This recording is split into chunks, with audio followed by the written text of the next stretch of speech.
Unajua sio haki ufike sherehe ya mtu na utoe sura ya kasi. Na mchele au kulipa. Kiti au kulipa. Ema au kulipa.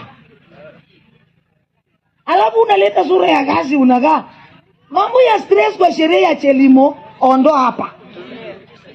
Angalia jirani kama amekunja sura, ambia wewe ni suspect huko.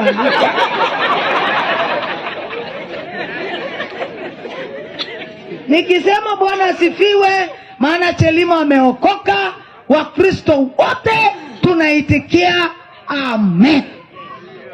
Bwana asifiwe. Amen. Kristina, Bwana asifiwe. Amen. Niyaza Kristina, sijaanjima muwe, nitunile.